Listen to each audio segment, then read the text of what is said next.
The white പേപ്പറിൻ്റെ മറ്റൊരു വീഡിയോയിലേക്ക് എല്ലാ കൂട്ടുകാർക്കും സ്വാഗതം. ഇന്ന് നമ്മൾ എടുക്കാൻ പോകുന്നത് സോഷ്യൽ കൺട്രോൾ ഓവർ ബാങ്ക്സിനെ കുറിച്ചാണ്. എന്തൊക്കെയാണ് ഇതിൽ എക്സാമിന് വരുന്ന മെയിൻ പോയിന്റ്സ് എന്ന് നോക്കാം. On 14th February 1967, Sri Morarji Desai made a statement in Lok Sabha declaring the views of the government and how it proposed to impose social control. എന്താ പറയുന്നത്, എങ്ങനെ സോഷ്യൽ കൺട്രോൾ ഇമ്പോസ് ചെയ്യാം, അതുപോലെ തന്നെ ഗവൺമെൻറ്റിൻ്റെ views എന്തൊക്കെയാണ് എന്നുള്ള കാര്യങ്ങളൊക്കെ പറഞ്ഞുകൊണ്ട് ലോകസഭയിൽ ശ്രീ മൊറാർജി ദേശായി ഒരു സ്റ്റേറ്റ്മെൻറ്റ് വെച്ചിരുന്നു. ഏതാണ് ഡേറ്റ് വരുന്നത്? ഫെബ്രുവരി 14, 1967 സ്റ്റേറ്റ്മെൻറ്റ് വെച്ചിരുന്നത് അല്ലേ. The objective of this policy framework was to bring structural changes in the management of banks.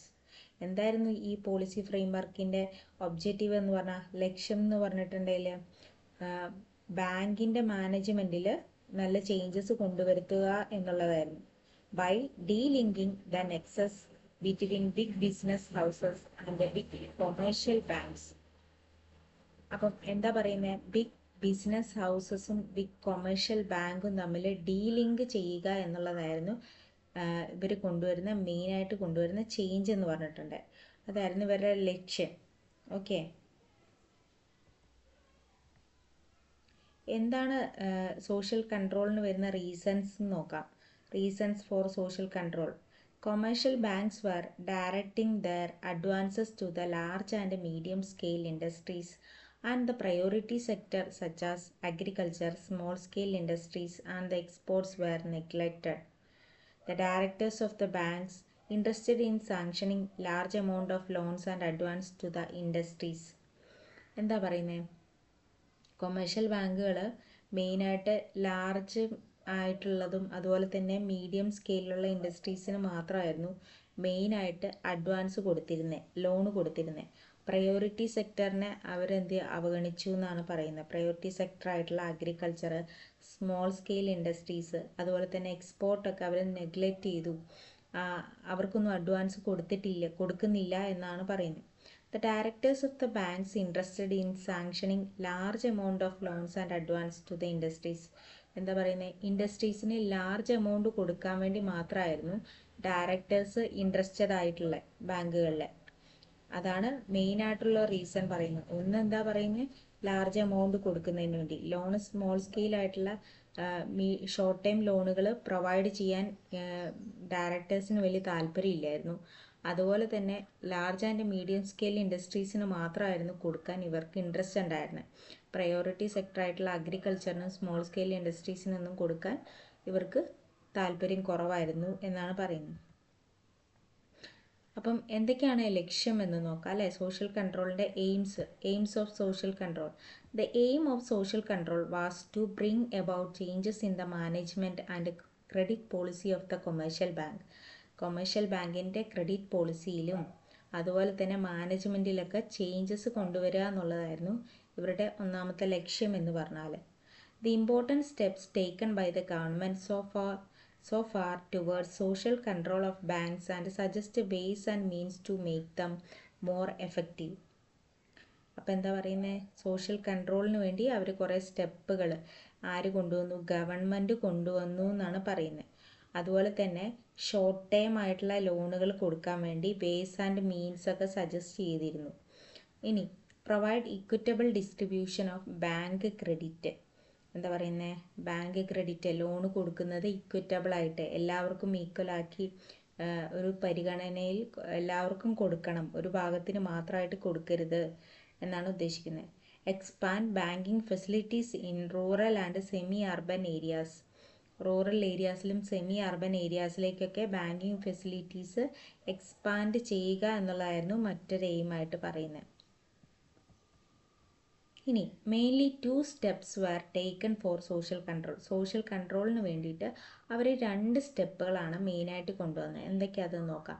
Introducing legislative controls by amending the banking regulation act. Banking regulation act amend ചെയ്തതോടുകൂടി legislative controls, ലീഗലായിട്ടുള്ള കുറേ controls അവർ introduce ചെയ്തു എന്നാണ് പറയുന്നത്.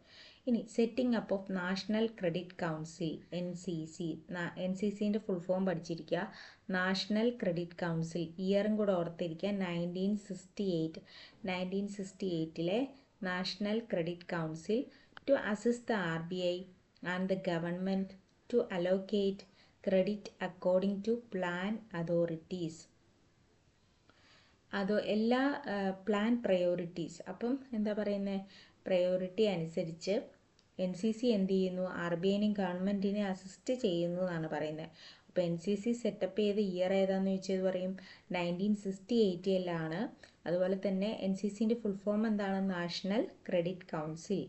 അപ്പം ഇത് RBIനെയും ഗവൺമെൻറ്റിനെ അസിസ്റ്റ് ചെയ്യുന്നു. എന്തിനാ, ക്രെഡിറ്റ് അലോക്കേറ്റ് ചെയ്ത് കൊടുക്കാൻ അല്ലേ, പ്ലാൻ പ്രയോറിറ്റീസ് അനുസരിച്ച് ക്രെഡിറ്റ് അലോക്കേറ്റ് ചെയ്ത് കൊടുക്കാൻ വേണ്ടിയിട്ടാണ് നാഷണൽ ക്രെഡിറ്റ് കൗൺസിൽ സെറ്റപ്പ് ചെയ്തതെന്നാണ് പറയുന്നത്. Major provisions under BR act. ഇനി BR ആക്ടിൻ്റെ കീഴിൽ വന്ന മേജർ പ്രൊവിഷൻസ് എന്തൊക്കെയാണെന്ന് നോക്കാം. The banking laws act 1968. നമ്മളിവിടെ പഠിച്ച നാഷണൽ ക്രെഡിറ്റ് കൗൺസിലിൻ്റെ ഇയറും 1968 ആണ്. ഇവിടെ നോക്കുക, banking laws amendment act 1968 seek to extend effective social control over banks which was came into force on 1/2/1969 എന്ന് പറഞ്ഞാൽ 1969 ഫെബ്രുവരി 1 എന്ത് നമ്മുടെ banking laws amendment act came into ടു ഫോഴ്സ് ആയതെന്നാണ് പറയുന്നത്. അപ്പോൾ ഫെബ്രുവരി 1 1969 കേട്ടോ. 1968 ആക്ടാണ് 1969 കെയിം ഇൻ ടു ഫോഴ്സ് ആയി. അതിലെന്തൊക്കെ കാര്യങ്ങളാണ് പറയുന്നതെന്ന് നോക്കാം. 51% of total members of the board of directors of the bank should be of persons who have special knowledge or practical experience in one or more of matters such as accountancy, banking, economics or law among others. എന്താ പറയുന്നത്, ബാങ്കിലെ board of ഡയറക്ടേഴ്സിലുള്ള 51% total മെമ്പേഴ്സിൻ്റെ 51%ഉം special knowledge ഉള്ള ആൾക്കാരോ അല്ലെങ്കിൽ practical experience ഉള്ള ആൾക്കാരോ ആയിരിക്കണം. എന്തിലൊക്കെ കാര്യങ്ങളിൽ, അക്കൗണ്ടൻസി, ബാങ്കിങ്, എക്കണോമിക്സ്, ലോ എന്ന് തുടങ്ങിയ കാര്യങ്ങളിലൊക്കെ സ്പെഷ്യൽ നോളജ് ബോർഡ് ഓഫ് ഡയറക്ടേഴ്സിന് ഉണ്ടായിരിക്കണം എന്നാണ് ഒന്നാമത്തെ പ്രൊവിഷനിൽ പറയുന്നത് BR ആക്ടിൻ്റെ.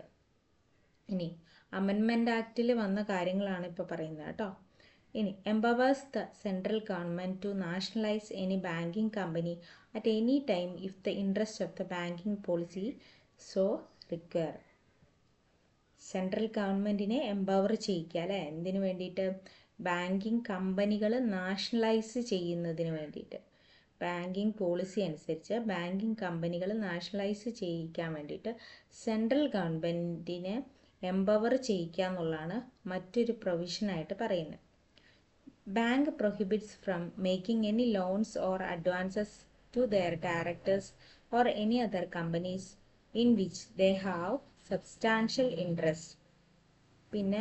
പിന്നെന്താ പറയുന്നത്, ബാങ്ക് ഒരു കാര്യം കൂടെ പ്രൊഹിബിറ്റ് ചെയ്തിട്ടുണ്ട്, തടഞ്ഞിട്ടുണ്ട്. എന്താണ്, ബാങ്കിലെ ഡയറക്ടേഴ്സിന് ലോൺ കൊടുക്കുന്നതും അഡ്വാൻസ് കൊടുക്കുന്നതും അല്ലെങ്കിൽ ബാങ്കിന് ഇൻട്രസ്റ്റഡ് ആയിട്ടുള്ള താല്പര്യമുള്ള ആൾക്കാർക്ക് മാത്രം ലോൺ കൊടുക്കുന്നതും അതുപോലെ തന്നെ അഡ്വാൻസ് കൊടുക്കുന്നതും പ്രൊഹിബിറ്റ് ചെയ്യുന്നതും BR ആക്ടിൻ്റെ മേജർ പ്രൊവിഷൻസിൽ വരുന്ന ഒരു മാറ്റമാണ്. അമെൻമെൻറ്റ് ആക്ടിൽ വന്ന ഒരു പ്രൊവിഷനാണ്. ഓക്കെ, അപ്പോൾ ഇത്രയേ ഉള്ളൂ സോഷ്യൽ കൺട്രോള്. ഇപ്പോൾ സോഷ്യൽ കൺട്രോൾ ഓവർ ബാങ്ക്സ് എന്നുള്ള പോർഷൻ നല്ലോണം പഠിക്കുക കേട്ടോ. Okay, thank you.